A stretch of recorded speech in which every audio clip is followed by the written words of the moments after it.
ॐ भूर्भुवः स्वः तत्सवितुर्वरेण्यं भर्गो देवस्य धीमहि धियो यो नः प्रचोदयात् ॐ शांति शांति शांति नमस्कार दोस्तों this is my fourth video on the book Final Talks by Annamalai Swami. I start with a question the devotee asks, but still I must keep up with the inquiry. Annamalai Swami, if you remain in the self, inquiry will not be necessary. If you move away from the self and go back to the mind, you then have to inquire again and go back to yourself. Question. To whom does this intensity to realize the self arise? It has to arise to the I that ultimately has to disappear. Annamalai Swami answers, who is this I? It is neither the body nor the mind. If you remain as the self, there is neither body nor mind. So what is this I? Inquire into it and find out for yourself. When you see the rope, what happens to the snake? Nothing happens to it because there never was a snake. Similarly, when you remain as the self, there is a knowing that this I never had any existence. All this is the self. You are not separate from the self. All is you. Your real state is the self, and in that self there is no body and no mind. This is the truth, and you know it by being it. This I am the body idea is wrong. This false idea must go, and the conviction I am the self should come to the extent that it becomes constant. At the moment, this I am the body idea seems very natural for you. You should work towards the point where I am the self becomes natural to you. It happens when the wrong idea of being the body goes, and when you stop believing it to be true, it vanishes as darkness vanishes when the sun appears. This life is all a dream within a dream, within a dream. We dream this world, we dream that we die and take birth in another body. And in this birth, we dream that we have dreamed. All kinds of pleasures and suffering alternate in these dreams, but a moment comes when waking up happens.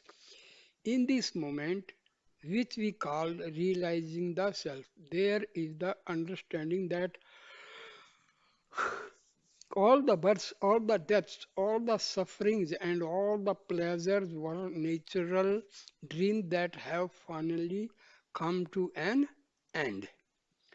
Everyone has experienced dreams within dreams. One may dream that one has woken up from a dream, but that waking up is still happening within a dream. Our whole lives are dreams. When this dream life and a new one begins, there is no knowledge that both dreams are happening in the underlying dream of samsara.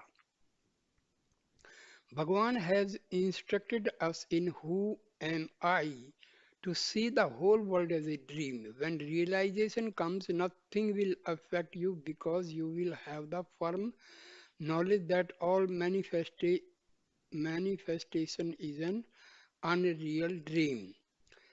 Question. When I was in Germany, I used to meditate in front of Bhagwan's picture and feel very peaceful. One day, while I was sitting as usual in front of Bhagwan's picture, a light started emerging from the eyes of Bhagwan. It flowed out of the photo and embraced me. Soon afterwards, I went into a peaceful, blissful, timeless state that I had never experienced before. I totally forgot about my body, time, and my surroundings. There was only peace and consciousness. That experience made such a deep impression on me, it created a strong yearning in me to regain the experience, but I never got it back. No matter how much I try, I never feel that I am getting any closer to it. How can I get this experience back? Annamalai Swami reply. By constant self-inquiry, who had the experience and who lost it? Who has the yearning to regain it? Who has all these thoughts about it? If you follow this approach, you will ultimately realize who you really are. The experience you had did not come from somewhere else. It is already within you. Find out who had the experience. Question. In order to do self inquiry, we have to use the mind, which is mostly troublesome and in reality does not even exist. Why is this? Annamalai Swami replies, the mind that we use for self inquiry is the pure mind, the sattvic mind. By using this sattvic mind, we do self inquiry to remove the impure mind, which is rajas and tamas. If you keep on doing self inquiry with the sattvic mind, ultimately this sattvic mind will be dissolved in the self. Question. Some time ago, I felt very depressed and could not get out of this state. One day, while I was doing Grief Pradakshina, which I do every day, I stopped on Bhagwan's bridge, the parapet wall of a culvert about 4 miles from Ramana, and started meditating on horizontal with closed eyes. Suddenly, the depression lifted and was replaced by peace. This depression has not returned. Annamalai Swami, the one who had the depression was not you. Your real nature is peace. Don't identify yourself with either the mind or with the depressed state it produces. These are not you. Question. After this depression left me, I found that I was always in a peaceful state. Soon afterwards, I met an Indian girl and fell in love with her. Sometimes the thought arises that I would like to marry this girl. Is it advisable to get married? Would it not be a hindrance to my sadhana? Annamalai Swami. Is this girl spiritually oriented? Question. Yes, she often goes to temple and reads spiritual books. Annamalai Swami. If the partner has progressed spiritually to the same extent that you have, it would be a great help. But if one partner is less interested in spiritual matters than the other, the one who has less interest will drag the other down, unless the more interested partner is spiritually very powerful. And in such a situation, there would always be quarrels and tension. If both partners have the same spiritual yearnings to realize the self, married life is okay. Otherwise, it is a hindrance. Question. How can we keep our sadhana in the middle of all our daily activities? It is very difficult.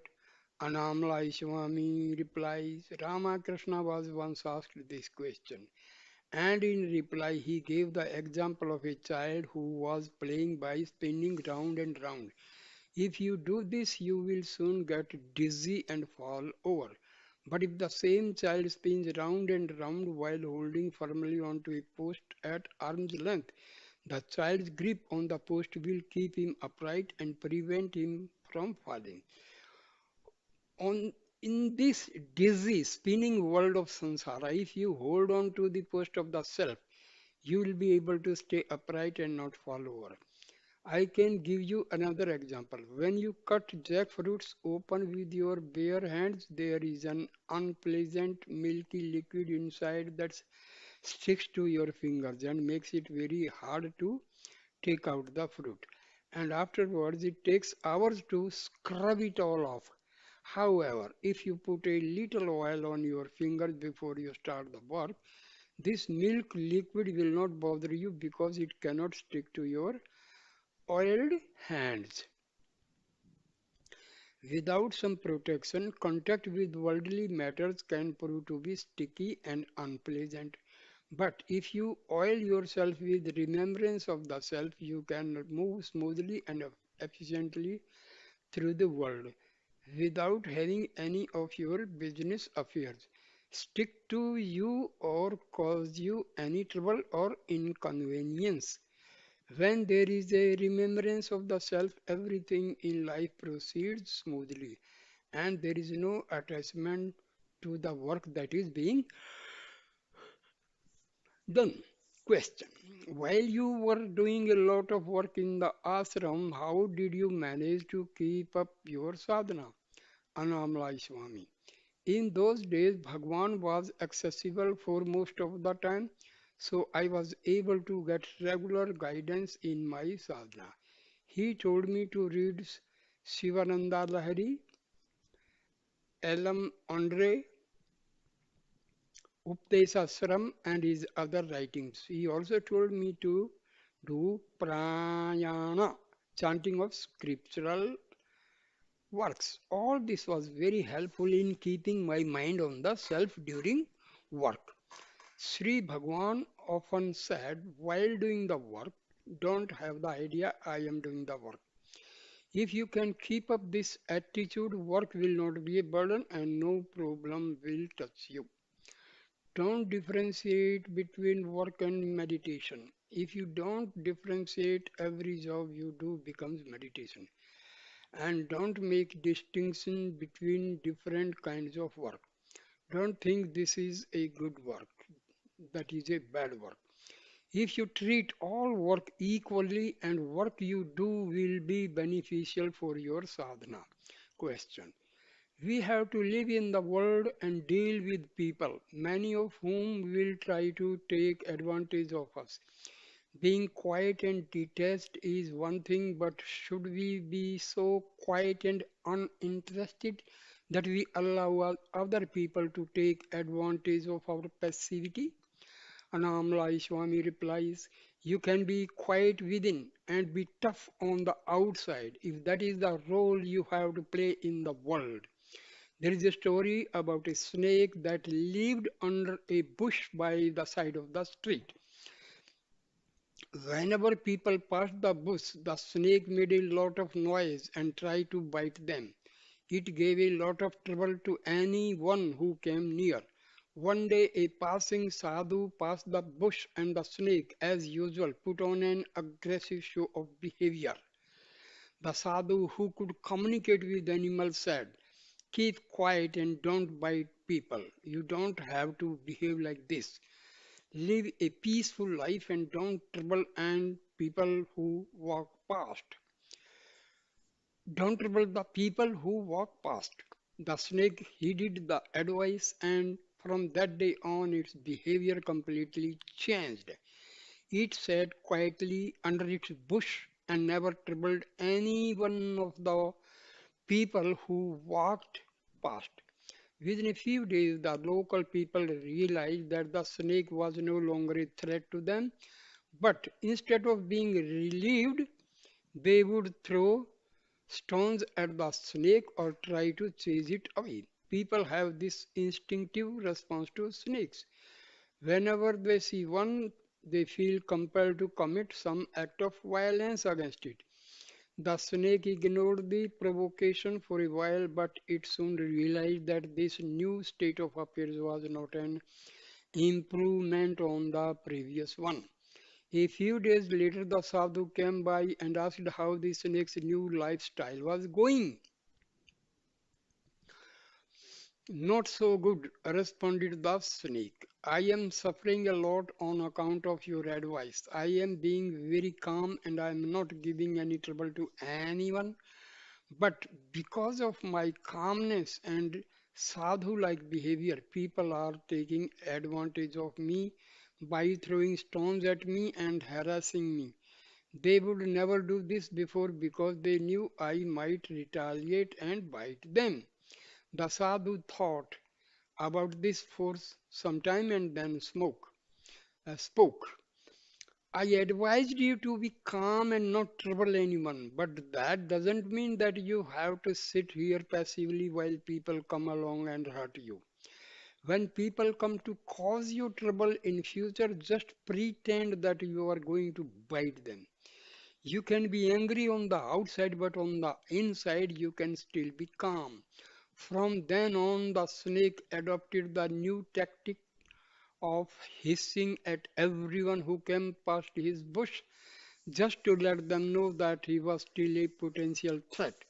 This was enough to make people give him a wide berth. We can all be like this if circumstances demand it. There are occasions when a show of anger is needed. We can play the role of being angry, but at the same time, we can know that we are just acting out a role that is needed at a particular moment.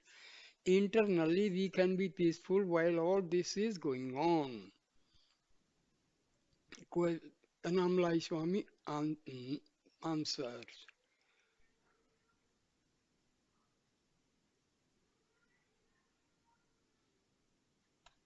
The same reply continues. Gyanis usually come to their last births with a mountain of punyas on account of what they have done in their previous lives. The jnani cannot experience all these punyas himself, but those who come into contact with him can receive them as blessings. The same thing can be said for all the papams that the jnani bring to his final life. A poor man can suddenly become rich if a millionaire takes a liking to him and give him a lot of money. Those who come to a jnani and do selfless service to him find themselves becoming spiritual millionaires when they receive the jnani's unused punyas. And those who come to abuse and insult the jnani end up receiving all his unused papams. This is an automatic process. The jnani does not pick and choose the people who are going to be the recipients of these punyas. This transfer happens automatically. Devotees grow spiritually by receiving all these blessings. They reach heights that would be difficult or impossible to reach through their own efforts. My own life illustrates this. When I was very young, I stayed alone, doing all kinds of spiritual practice by myself. I doubt that I could have experienced the truth of the self through my own efforts. Fortunately, grace brought me to Bhagwan, and through Bhagwan's grace, I had the opportunity to serve him. My proximity to Bhagwan and the work I did for him made me ready for the truth. I learned this lesson about the necessity of being in the Gyani's presence early on in my time at Ramana's Ramam. After a few weeks there, I found myself disappointed by the attitude of many of the people I found around Bhagwan. They seemed to be more interested in gossiping than in doing meditation. I knew that Bhagwan was a great man, but I did not feel comfortable living with people whom I thought were not taking the spiritual life very seriously. I decided to leave the ashram and meditate by myself. My attempt to run away was not successful. Bhagwan's grace and power brought me back from Polur, the place I had run away to. As I sat in front of Bhagwan on my first day back, Bhagwan looked at me, and while he was looking, I began to hear the words of one of the verses from Ulladu Narpadu Anubandham resonating in my heart. The supreme state which is praised and which is attained here in this life by clear inquiry, which rises in the heart when association with the sadhu is gained, is impossible to attain by listening to preachers, by studying and learning the meanings of the scriptures by virtuous deeds or by any other means. I had never read this work before, so I don't know How these words managed to repeat themselves inside me. No one else heard them except me.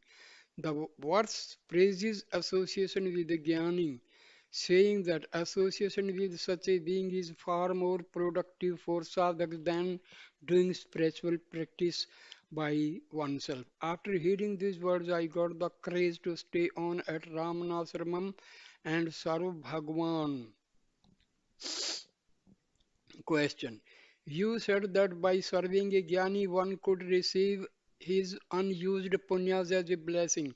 Does one not need a lot of punyas of one's own merely to have the opportunity to meet a Jnani and serve him? It is not just a question of good luck. Annamalai Swami, yes, one of our saints has written a verse to this effect.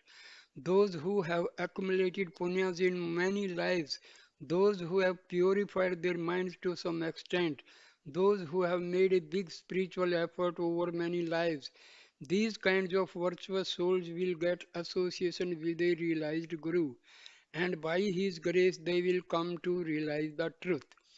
If you want to get out hot, you have to go near a fire. If you want water, you have to go to a well. And if you want grace to realize the self, you will have to go to a jnani. Bhagwan would occasionally quote a verse from Kabbalah Navanita that says, the immemorial Vedas declare that single-minded devotion to a holy sage is not only pleasing to Brahma, Vishnu and Shiva together, but also secures the rewards of all the Vedic rites and finally liberation from the cycle of birth. After my first attempt to run away, I never left Bhagwan again. I never went anywhere else to do my spiritual practices. I just listened to what my Guru told me and I carried out his instructions to the best of my ability. Then one day in the hall, Bhagwan turned to me and said, your karmas are over. I had this great opportunity to surrender to a Guru like Bhagwan, to trust him and to serve him. It did not happen through my own efforts. This kind of thing happens very rarely. For being such a Bhagwan don't appear very often. For beings such as Bhagwan don't appear very often. If you want to learn, you have to go to school. If you want jnana, you have to go to a jnani. I want to speak some more about the grace of the Guru. Bhagwan told me that the Guru is the self who is within. The self manifests in a form and pushes the minds of the devotees toward the self. At the same time, the Guru resides within us as the unmanifest self. From the inside, he is pulling us towards him. This pushing and pulling is the Guru's grace. For the Guru's grace to work on us, we have to surrender. We have to give up all the things of this world and all the other worlds and direct all our attention toward the self. If we want anything in this world or the next, our energy will be dispersed in these desires, and to fulfill these desires, we shall have to reborn again and again. I once told Bhagwan that I had a desire to go and live in a cave where I could do meditation by myself. Bhagwan told me, if you keep a desire like that in your mind, you will have to take one more birth. Why keep such a desire? If it is destined for you, it will happen by itself. Leave this idea alone. So give up all your desires, your likes, dislikes, and preferences. If you are truly the whole, which part of yourself will you like or dislike? To strengthen my resolve, Bhagwan would sometimes tell me inspiring stories of service and devotion from the lives of other great teachers. He twice told me about Virupakshadeva and Guhaya Namashivaya, two great beings who lived on Arunachala several centuries ago. These two served their Guru in Karnataka very faithfully for many years. At the end of this period, the Guru sent both of them to Arunachala and told them to meditate there. They came here and picked different spots for their tapas. Virupakshadeva sat in the cave that is now named after him, and Gohai Nama Shivaya picked a cave that was further down the hill. They both attained liberation after years of meditating here. Eventually, they attracted the devotees of their own and started ashrams here. Perhaps Bhagwan told me this story because he knew that it was my destiny to be sent to meditate myself after many years of service. If a disciple serves a guru, the guru does not gain anything from it, but the disciple by his service becomes purified and fit to receive the truth. A ship may be taking you to the other shore of the ocean, but the ship itself is not gaining anything from you. There is one more verse that I want to quote for you. It was sung by Manika Vachagar, whose supreme devotion to Shiva enabled him to realize the self. Bhagwan often quoted Manika Vachagar's poems to us. I gave myself to you. In return, you must give yourself to me. So, in this business of giving and taking, who is the real winner? In our transactions, I received limitless ananda from you. But what did you get from me? Nothing. Just a useless ego. So, now you are residing in my heart. What more do I need? I have become fulfilled. I need nothing because you are in my heart. Manika Vachagar could sing like this because Shiva himself was residing within him as his own reality. His desires were fulfilled, he needed nothing. Annamalai Swami further says, in the 1930s, I received a telegram stating that my father had passed away. I reported the fact to Bhagwan and asked, please give him moksha, liberation. Bhagwan nodded and said yes. Soon afterwards, Chinna Swami asked me to take a bath because in our Hindu tradition, when either our father or mother dies, we have to take a purific purificatory bath. I told Chinna Swami, my father has not died. Bhagwan is my father. He is still here. The man who has just died was the father in my last birth. My father in this birth is Bhagwan, my Guru. I don't need to take a bath. There is another Hindu tradition surrounding death. If anyone dies in the family, we don't take food until the body has been disposed of. When Bhagwan's mother died at Sakandasram, Bhagwan ignored this rule, saying, Mother is not dead, let us eat.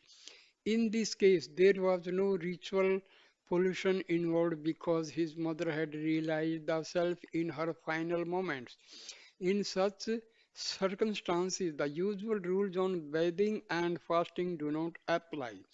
There were other Hindu dietaries rule. Uh, Hindu dietary rules that Bhagwan sometimes ignored. When there is a solar or lunar eclipses, we are not supposed to cook or eat. On one such occasion, Bhagwan said, come on, let us take our food as usual. We don't have to worry about this eclipse. Some of the Brahmins who were more strict about obeying these sorts of rules were afraid to break their lifetime habits, but the rest of us went with Bhagwan and ate our food with him. After Bhagwan's mother died in 1922, Bhagwan continued to live at Sakandasram for several months. Then one day he went down the hill to his mother's samadhi and stayed there. Some power, some Shakti compelled him to go down the hill and abandon Sakandasram. Soon afterwards, Sakandasram was robbed and the thieves took cooking pots and a few other things away. Up till then, some of the devotees had been staying at Sakandasram to guard the place and the few things that were left there. But after this step, it was more or less abandoned and everyone moved down the hill and stayed there. Many people came to serve Bhagwan food there, and the items that were lost were soon replaced by donations from the visiting devotees. In the beginning, it was very primitive. Everyone, including Bhagwan, slept outside by a mango tree. The first building was a mud hut with a thatched roof that was erected over the site of Mother Samadhi. I came along a few years later at a time when the ashram was beginning to expand and put up new buildings. All these buildings were erected on the basis of plans that had been done by Bhagwan. In those days, cement was not available and we had to use a mortar made out of lime. I was very sensitive to chemicals in the mixture. I was always getting allergic reactions to them. Every morning I would wake up with pus oozing out of my eyes. I had to work outside in the heat all day and my body felt like it was overheating even during the cool of the evening. Bhagwan taught me how to prepare a special mixture made out of coconut oil, sesame oil, and castor oil. He told me that if I applied this mixture to my feet in the evening, it would take away this feeling of overheating. I tried it and it worked very well. Up till then, I had found it hard to sleep at night on account of this feeling of heat that was always in my body. After I started applying this mixture, I always had a good night's sleep. At some point while I was serving Bhagwan, the ashram acquired the house in Tiruchoji where Bhagwan was born. Chinna Swami asked me to go there and do some construction work on the old house. He wanted to turn it into some kind of temple. I did not want to leave Bhagwan, so I told Chinna Swami I have completed all my temple worshipping and my bathing in holy waters in my previous birth. That's why I have come to Bhagwan now. I don't need these activities anymore. Chinna Swami did not pursue this matter with me and I never went to Trichuji. I had enough punyas to come to Bhagwan and receive his grace because I had done all these things in other lives. The charitable works, the good actions, the temple rituals, etc., that I had done in my past lives earned me the right to come to Bhagwan's presence to stay there and serve him. They had served their purpose and I did not need them anymore. All these ritual activities lost their appeal for me within a few days of encountering Bhagwan and his teaching. Question. In Swami's book, I read that he liked to drink the water that had been left in Bhagwan's cup. This is more kind of ritual that he persisted with long after he came to Ramana. Does Swamiji make a distinction between ordinary rituals and accepting leftovers from the Guru? Annamalai Swami. When I worked in the ashram, I used to drink the water with which Bhagwan had washed his hands. I would get this water 2 or 3 times a day. Even after moved at Palakotu, I still occasionally drank this water because Mudaliar Patti sometimes used to bring it to me. She knew that I liked this water and she knew that I had been accustomed to drinking it. Sundaram translating. I once asked Swamiji why he was so attached to drinking this water. He said that it was on account of a story he had read when he was still living in his village. The story was about a sage called Patinathar who lived with his disciple Badrigiriyar, Badragiriyar in a village called Tiruvidamrudur. Tiruvidamrudur. Annamalai Swami, continuing the story. Every day these two used to give their leftover food to a dog. Sometime later this dog died and took birth as a princess in the household of the king of Banaras. When she grew up, the king wanted to arrange her marriage, but she refused, saying that Instead of marrying, she wanted to see a sage called Pata- Patinadar, who lived in Tiruvidai Marudur. Seeing how determined she was, the king himself agreed to take her to see this man. As soon as she arrived there, Patinathar recognized her and told his disciple that in her previous life she had been the dog that had been given their leftover food. Then Patinathar added, she will become enlightened because she ate that food. The disciple found this whole story hard to believe. How can a dog take birth as a human being? He asked. And how can she get enlightened merely on account of having eaten this food? Patinathar answered, I will show you, and then proceeded to walk to a nearby Shiva temple. The princess and the disciple followed. As they stood together inside the temple, Shiva appeared in front of them in the form of light.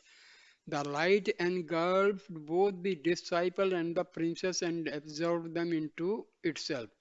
Patinathar was left standing alone. He asked Shiva, I am all alone in this world now.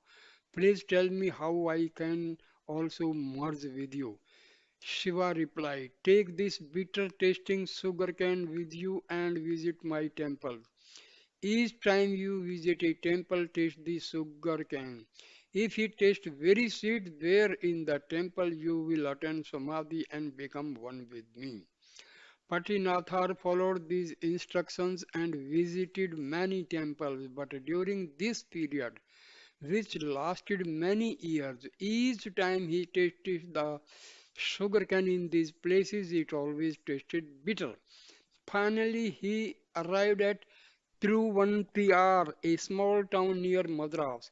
He bit into the sugarcane, and in the moment that its sweet taste touched his tongue, he attained Mahasamadhi and physically disappeared. It was the memory of this story that made me want to drink Bhagwan's leftover water. In 1930s, while I was still serving Bhagwan in the ashram, I developed a severe stomach ache. One of Bhagwan's doctor devotee decided to take me to Madras for a checkup. I was examined there, but the cause of the stomach ache was not found. As I was about to return to the ashram, I remembered the story of Pattinathar and decided to visit the temple at Truvantiyar on my way home. I had heard from other people that when Pattinathar dematerialized in the temple, he left a Shiva lingam behind. When I went to pay homage to him in his Samadhi temple, I saw that this lingam was still there. Question. During deep meditation, peace is there all the time, but there is still a feeling that peace is something that can come and go. I know that this is just an idea, but I want to eliminate this idea and have the direct experience of the peace that never comes and goes. Bhagwan says, you are always the self. It is just your notion that you are not the self that has to be got rid of. How does this happen? Annamalai Swami. The self is peace and happiness. Realizing peace and happiness within you is the true realization of the self. You cannot distinguish between peace, happiness, and the self. They are not separate aspects. You have this idea that peace and happiness is within you. So you make some effort to find it there, but at the moment it is still only an idea for you. So ask yourself, to whom does this idea come? Who has this idea? You must pursue this line if you want to have the idea replaced by the experience. Peace is not an idea, nor is it something that comes and goes. We are always that, so remain as that. You have no birth and no death, no bondage and no freedom. It is perpetual peace and it is free from all ideas. The I am the body idea is what is concealing it. This is what has to go. Question. So, the notion of being the body and the mind comes back and covers the experience. Annamalai Swami. Yes, yes. This idea, I am the body, is not there during sleep. Everyone enjoys sleeping, and the reason we enjoy it is because there are no thoughts there. It is the thoughts that arise subsequently that cause us all our trouble. There is no separate entity during sleep because no thought has arisen to create the image of one. When waking comes, this first rising thought, I am the body, brings separation, doubts, and confusion. If you can be without it in the waking state, there will be the knowledge, I am Ramana, I am Arunachala. Everything is myself, Rama, Krishna, etc. are all you. It is just this limiting, I am the body, thought that keeps this knowledge, this awareness from you. In the waking state, the jnani has no limiting thoughts, no ego that identifies with a name and a form. His state is crystal clear. Ramana Bhagwan had no ego, no limiting thoughts, which is why he knew himself to be this peace, this happiness. Question. How can we avoid getting attached to the form of the Guru, to his personality, and to the place where the Guru lives? Annamalai Swami. If you completely avoid attachment to your body and mind, then all other attachments will vanish. Identify with that which is neither body nor mind, and all your attachments will go. You can only put your attention on one thing at a time. While it is on the mind or the body, it cannot be on the self. Conversely, if you put attention on the self and become absorbed in it, there will be no awareness of mind and body. Even night, every night during sleep, you let go of your attachment to both the body and the mind, and the result is silence, peace, and an absence of duality. You can have this silence, this peace, and this absence of duality in the waking state by not relieving the rising thoughts that create duality for you. Resist limiting thoughts. Replace them with the thoughts such as all is myself, everything is myself, all animals, all things are myself. What you think, you become. If you understand and experience that everything is yourself, how can you have likes and dislikes? If everything is you, there will be no desire to avoid anything, no impulse to discriminate in favor of anything. If you want to discriminate at all, avoid bad company and bad thoughts. At night, when you suddenly start to experience the cold, you pull a blanket over yourself. Pull the blanket of discrimination over yourself when you feel that there is a possibility of bad company and bad thoughts dragging you down. You may need to do this, but the Jnani will not, because nothing can ever drag him back into the realm of false identifications again. He will always be in that state in which he knows everything to be himself. He will never again have the idea that anything is different or apart from his own self. Annamalai Swami continuing, Bhagwan watched me very closely in the years that I served him in the ashram. One time I went to the mother's temple where many people were talking about worldly matters. Bhagwan called me back saying, why should you go to that crowd? Don't go to crowded places. If you move with the crowd, their vasanas will infect you. Bhagwan always encouraged me to live a solitary life and not mix with other people. That was the path he picked for me. Other people got different and advice that was equally good for them. But while he actively discouraged me from socializing, he also discouraged me from sitting quietly and meditating. during the years that I was working in the ashram. In this period of my life, if Bhagwan saw me sitting with my eyes closed, he would call out to me and give me some work to do. On one of these occasions, he told me, don't sit and meditate, it will be enough if you don't forget that you are the self. Keep this in your mind all the time while you are working. This sadhana will be enough for you. The real sadhana is not to forget the self. It is not sitting quietly with one's eye closed. You are always the self. Just don't forget it. Bhagwan's way does not create a war between the mind and the body. He does not make people sit down and fight the mind with closed eyes.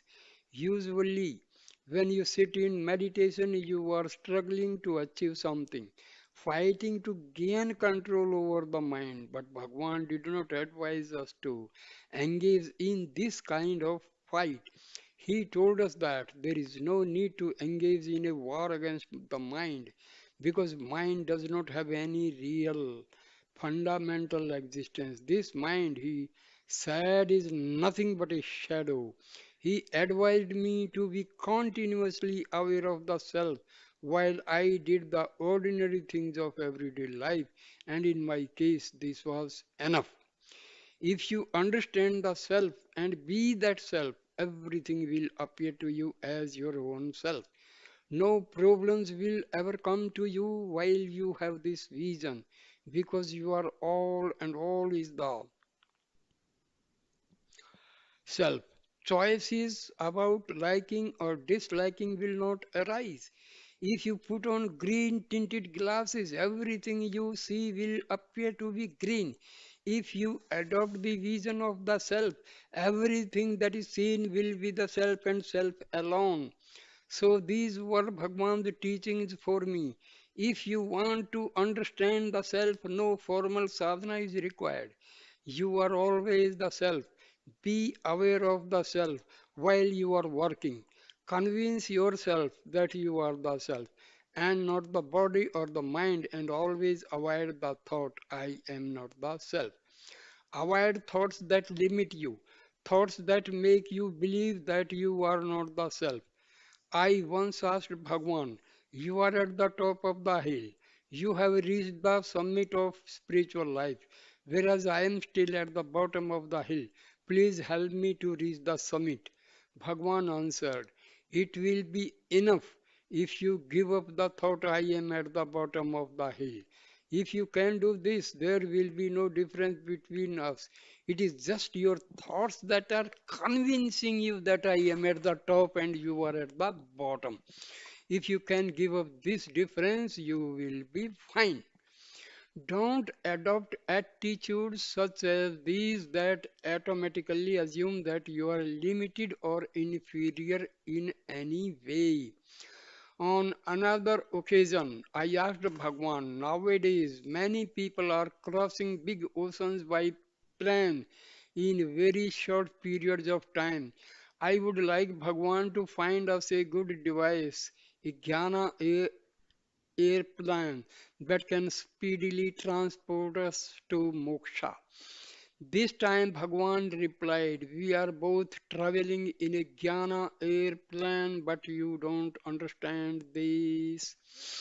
In this answer to me, Bhagwan would never let me fall into the false belief that I was separate or different from him, or that I was a person with a mind and a body who needed to do something to reach some exalted spiritual state.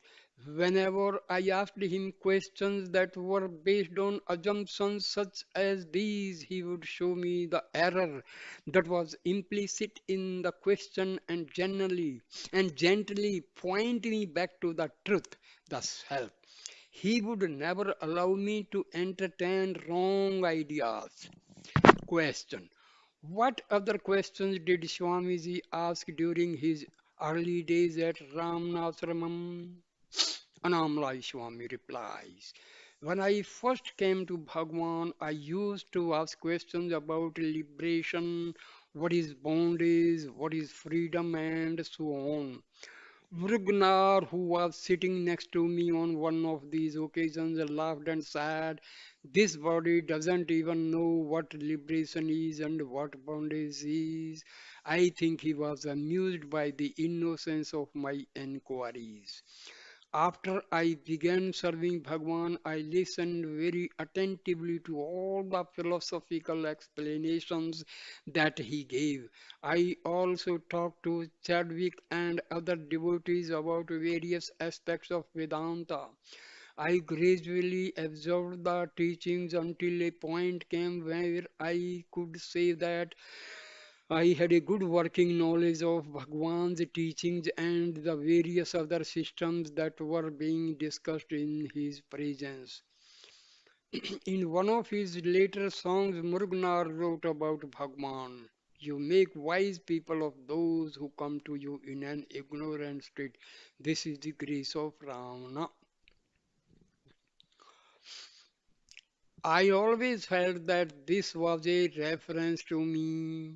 It was not easy in the beginning when I first came to the ashram. I was so forgetful. I rarely remembered anything that Bhagwan said because I was so forgetful. I used to keep a paper and pencil and write down whatever Bhagwan was saying. I felt that my forgetfulness was a hindrance to observing Bhagwan's teaching.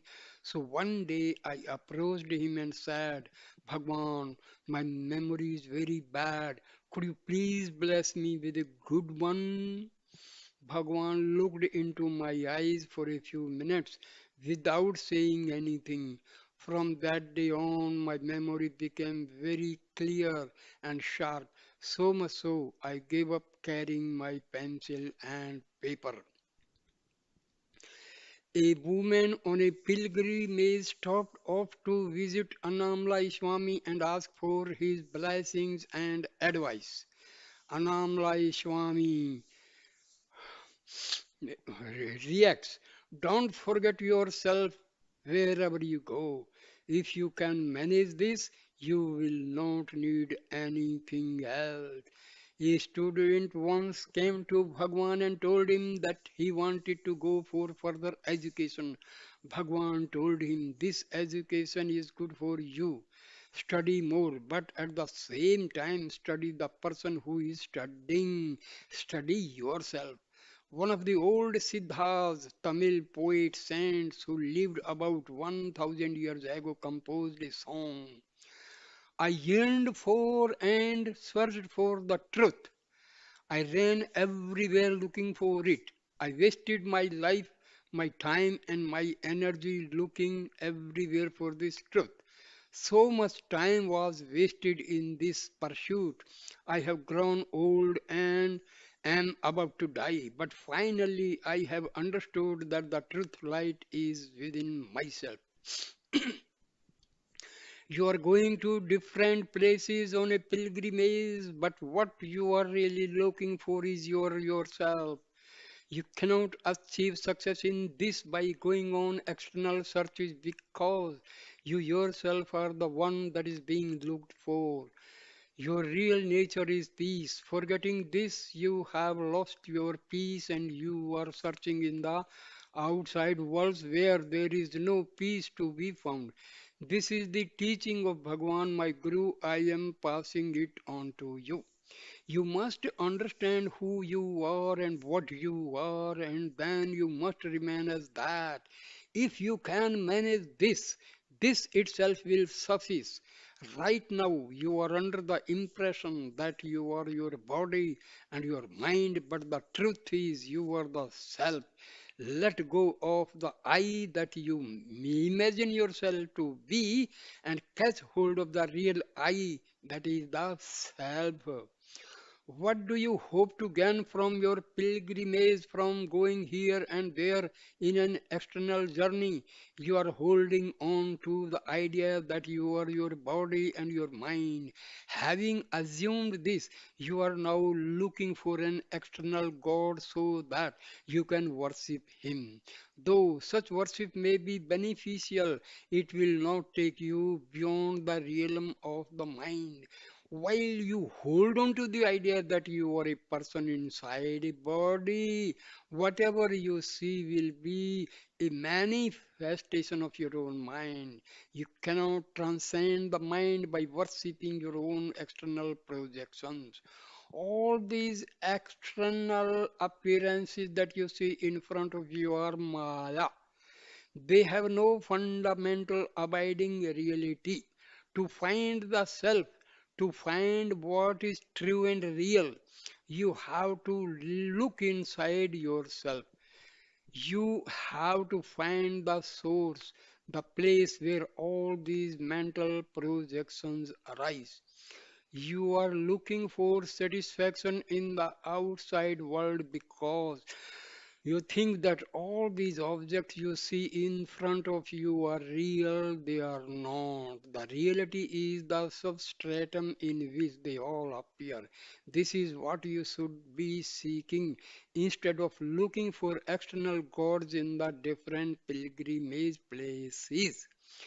An elephant is made out of wood. If we see it as wood, it is wood. But if we get caught up in the name and form, we will see only an elephant and forget that it is underlying nature is wood. All is your own self. This form is different, that form is different, this is more powerful, this is worse. These are all judgments you make when you see separate objects instead of having the true vision that all is an undifferentiated oneness. There may be different varieties of light bulbs, but the current that activates and sustains them is the same. You must learn to become one with this activating current and unmanifest self, and not get caught up in all the names and forms that appear in it. Here is another verse from one of the Siddhas. Because of your ego, you are going to the forest to look for spiritual light. You are looking for this darshan of light in Badrinath and other Himalayan pilgrimage places.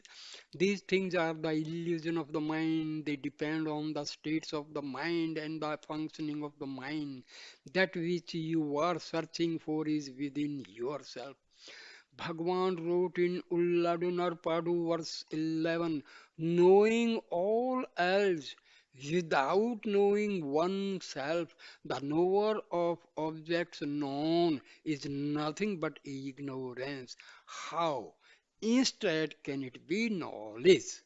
All the information the mind accumulates and all the experience it collects are ignorance, false knowledge. Real knowledge cannot be found in the mind or in any external location. The mind sees through colored glasses, and what it sees is tinted and tainted by that color. If your mind is in a spoiled and disturbed condition, the entire world will appear to be in a spoiled and disturbed condition. If your mind is crystal clear, everything will appear to you to be clear and peaceful. Your most important objective must be realizing the self. If you have not done this, you will spend your time in ignorance and illusion. Your mind, this world, they are all Maya.